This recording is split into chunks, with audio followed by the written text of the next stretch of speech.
We had a 3-0 day yesterday, a clean sweep. We're back again today. Hopefully, we can do the same. It's Friday, November 3rd, 2023, and I've got three best bets for you. This is the free three. What's up, guys? It's your boy Noble Living back with another DYF Bets video where I'm breaking down my favorite picks and plays of the day as we just try to get to the bag together and make some money. Like I mentioned earlier, we had an amazing day on the channel yesterday, a very clean sweep.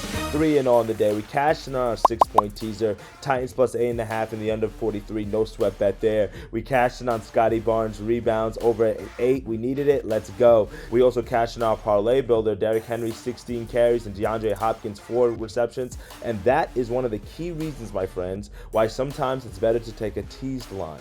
And the reason why I say that is because Derrick Henry's carries were at 17.5. He finished with 17. DeAndre Hopkins had 4 receptions in the first half, had none in the second half. His line was at 4.5. So you'd have lost both of those lines individually, but because we teased it and we put in a parlay to still get the same type of value or not a little bit better, we were still able to cash in. So 3-0 on the day. Year-to-date record right here. Absolutely killing it to start the month of November. 5-1, 17-11 in the NFL. Love to see that. And then also 14-5 player prop run in the NBA. So I'm not too mad at it. We're getting this month of November started off the right way. College basketball is coming up next week. You don't want to miss out any of these plays. So if you can, please drop a like on this video and subscribe to the channel and share it with somebody who you know likes to sports bet or likes to bet NBA, college basketball. Just send it their way. You never know. They might be interested in an NFL winner. And you know what? We're all just trying to make money together. So I appreciate the support. And let's get into these first best bet.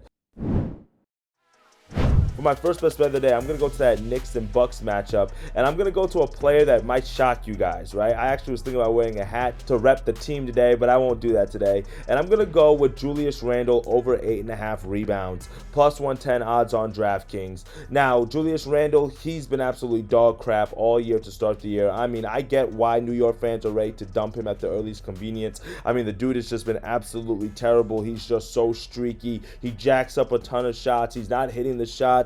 And you know what? It's one of those things where I'm like, hey, I get it. I don't really want to take him and handicap him very often, but I think there's some value with him today on this rebound prop line. And rebound props have been cashing in for us, so there's no reason to go away from that, right? He's gone over this total in every single game this year except for his last game. So if you look at his game logs, he had 11 rebounds, 12 rebounds, 12 rebounds, 10 rebounds, and 6 rebounds in 5 games. Again, I'm taking this over 8.5 rebounds, so we only need 9 rebounds. So he cashed in that on 4-5, and the game where he got 6, it was on the second night of the back-to-back. But it was not only just the second night of a back-to-back, it was the second night of a back-to-back with the same team on a home-home switch. So what that basically means is they play the Cavaliers at home, and then the next day they play the Cavaliers at their home spot, right? You're not only playing a back-to-back, but you're also playing the same team. That makes it a little bit tougher, so I'm going to give him a little bit of slack on the reason why I only got 6 rebounds in that matchup there. Now, I can't give him slack for only getting 6 points. Now, that's absolutely terrible for your superstar to get 6 points,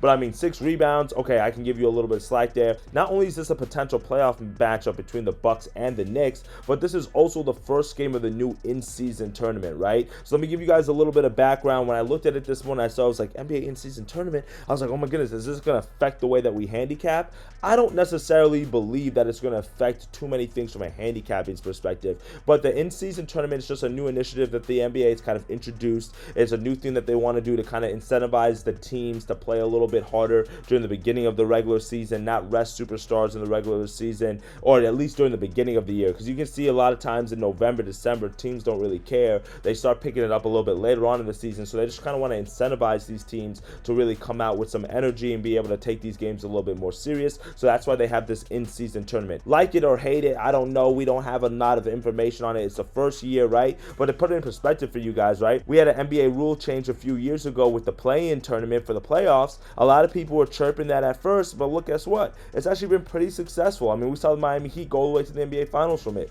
So I think there can be some positive benefits to this in-season tournament. So give it a little bit of time to be able to gain some traction and things like that. But the biggest thing that you guys need to know with this in-season tournament is that the games still count towards your record. Only game that doesn't count towards the record is the championship game. But all the other games count towards your 82-game regular season record. So it's not like it's a separate separate thing. So they should take it just as seriously as they would an NBA regular season game, and probably take it even more serious because the fact that it's a tournament and there's certain incentives that they're giving the players, such as money for every player on the winning team, things of that nature, right? So I don't know if that's going to ramp up the intensity in this matchup today. Just, I don't know if that's going to be a factor that's going to ramp up the intensity in today's matchup, but I do know that that's just because we've got two playoff teams going head to head. That should be enough to keep it competitive. And also keep in mind that the Bucks got absolutely walloped by the Raptors in their last matchup, so I think they should be expecting to come back home today and be able to play hard in this matchup as well. So I always love the fact that you're going to get Giannis on the boards there, and Julius Randle is going to be switched on him at times, which is going to cause a lot of volume for Randle to get rebound opportunities.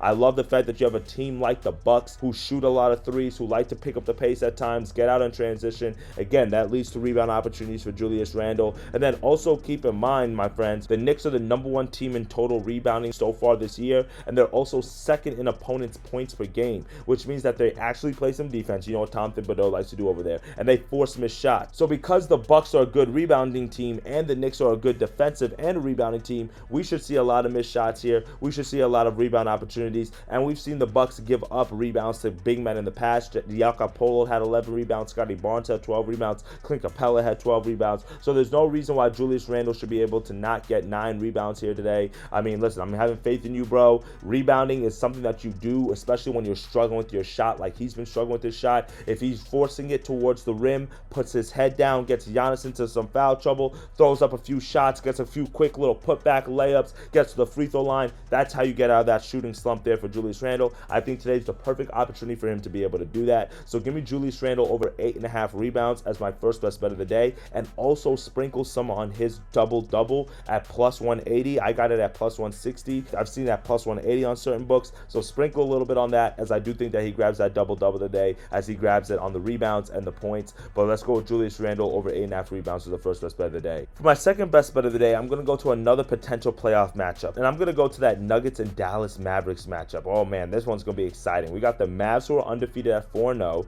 and the Nuggets just lost their first game of the season on the road at the Timberwolves, and truthfully, that one wasn't even that close. They lost that game 110-89. But now the Nuggets are going back home, and this is going to be a story, a tale as old as time, and that is the Denver Nuggets at home take advantage of the altitude, push the pace. And that is why I'm going to isolate my second best bet to the first half, and this is my first quick bet that I'm introducing to the channel. We've done several quick bets inside the Telegram group. I love doing these. We've cashed in on several of these already this year. Click the link in the bio to join that group. And what my quick bet of the day is, we're going to go with Nuggets first half team total over 59 points. I got it at -120 odds on Bovada. Make sure you shop around on your specific books to see if you can get the best odds and value. If you get 58.5, go for it. 59.5, sure, but anything over 60 is where I start getting a little iffy there, so you can kind of play around with the numbers there. But I do love this first and half team total for the Denver Nuggets,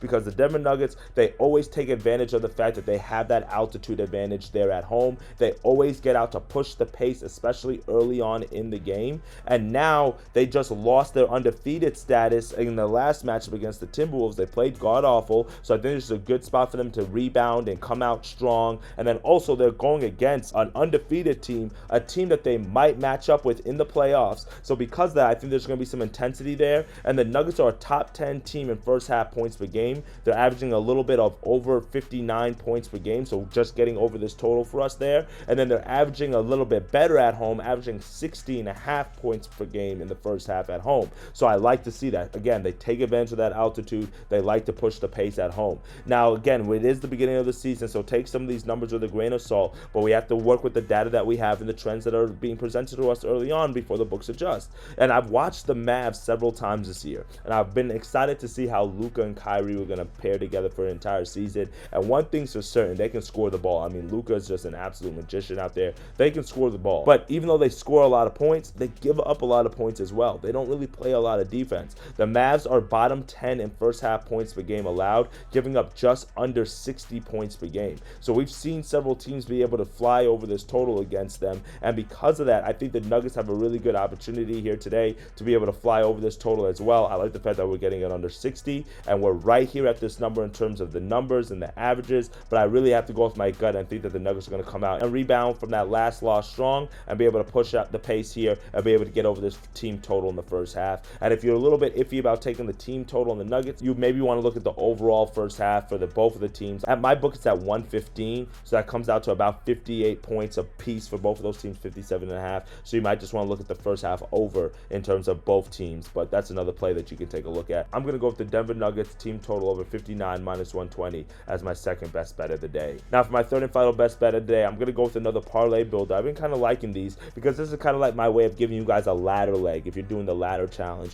or a way for you to double your money if you're looking for just another quick winner here. And I'm going to go with Shaedon Sharpe, 20 plus points, Marcus Smart, 13 plus points, plus 108 value there. And I like both of these guys to get over their points total today. Shaedon Sharpe has been an absolute bucket to start the year for the Blazers, the second-year player. I mean, he's been stepping up. We knew Jeremy Grant was going to be the guy to score a lot of these points with Damian Lillard gone, but the question was who's going to be the second option, right? Everybody wanted to see Scoot Henderson be that guy. Well, he struggled mightily since he's come to the NBA. I don't know what's going on with bro, but Shaedon Sharpe, he's seen that struggle and he said, you know what, I'm going to have to step up. So he's clearly made himself the number 2 option there for the Blazers. He's averaging about 20 points per game through the first 5 games, and he's gone over this total of 20 points in 3 of 5 games so far this year. So I absolutely love to see that. The nights that he didn't go over this total was, 1, the first game of the year, which was against a very tough Clippers team, so that's understandable, and number 2 was the second night of a back-to-back. So now that he's had a rest day, I don't expect Shaedon Sharpe to be able to go under this total, and he finds himself in another favorable matchup against a winless Grizzlies team. Now, Memphis has started off the year pretty bad. In all honesty, they start off the year terribly. They're 0-5. They haven't won a game at all. And the biggest concern is them defensively. I mean, this was a team that we saw with Jaren Jackson Jr. I mean, we've seen what they can do defensively. And then you guys went and got Marcus Smart to help bolster you guys defensively, but also try to help keep that ship afloat with Ja out for the next 30 days or however much longer Ja is out for. And I mean, I knew Ja being out was going to affect this team, but I didn't think it was going to be this bad. I mean, it's been rough. It's been rough. The Grizzlies are literally in the bottom 10 in every defensive category. So because of that, I think Shaedon Sharpe is going to be one of the guys that can benefit from that. He's going to be one of the guys who's going to be able to get points from that. And like I mentioned, Marcus Smart was brought here to help keep that ship afloat, and this ship is sinking very fast now that they're 0-5. Yes, I know that it's still early in the season, but this is a must-win game for the Grizzlies against a young Blazers team, a very beatable Blazers team, and these are one of the games that you have to steal. Like these, especially on the road, these are one of the games that you have to win. Marcus Smart, he needs to be more consistent for the Grizzlies. He's been scoring for the Grizzlies, just not on the road, right? So far this year, he's had 17 points, 20 points, 9 points, 23 points, and 11 points. So he's gone over this 13-point total in 3 of the 5 games. But the 2 games that he went under were on the road. Well, guess what? The Grizzlies are on the road now. So you're probably saying, no, but why are you going to take it? Because he has to score for the Grizzlies. This is a must-win game. This is a game where they have an opportunity to steal one. And then Derrick Rose is also missing this game due to knee soreness. So that means that he should get the majority of the bulk of the minutes at that point guard, shooting guard spot here. He's the primary ball handler for the Grizzlies, so I just need him to be aggressive. Both of these guys are getting the shot volume. Marcus Smart's averaging about 13 shots per game. Shaedon Sharpe's averaging about 15 shots a game. So all I know is I need both of these guys to get to these points total. And I think it can happen because both these teams have been suspect defensively. And I think this is a game where both of these teams are looking at each other and saying, hey, we might not be able to steal a game against the Clippers or Lakers like that, but we might be able to grab one against the Grizzlies or the Blazers. I think there's a great opportunity here. In the NBA, every game matters. I know it's only in the beginning of the year, but again, we also have that playing tournament as well. So that might be a little bit of more incentive as well. So I think this is a good little parlay builder to double your money. Little ladder leg there. If you cashed in yesterday on parlay builder, this would be day 2 for us here. So let's go and Shaedon Sharpe 20 points, Marcus Smart 13 points, plus 108 odds as my third and final best bet of the day. Well, that's it for me today, my friends. 3 bets, 3 winners coming your way on this Friday night. Julius Randle over 8.5 rebounds. Also sprinkle some on his double-double at plus 180. Nuggets first half team total over 59. And then Shaedon Sharpe over 20 points. And parlaying that with Marcus Smart over 13 points. And that, my friends, are 3 best bets, 3 winners your way that are going to cash on this Friday night. Keep this amazing week going and this amazing month that we've been able to make money on. If you want my college football plays and my NFL plays for this Sunday, make sure you click the link in the bio so this way you can join the Telegram group, because we don't drop weekend videos here on the channel just yet. We're probably going to get to that soon. But for those other weekend plays, make sure you guys are joining the Telegram group. All right, my friends, let's get after it today. Let's make some money. I'll see y'all on Monday. Later, gang.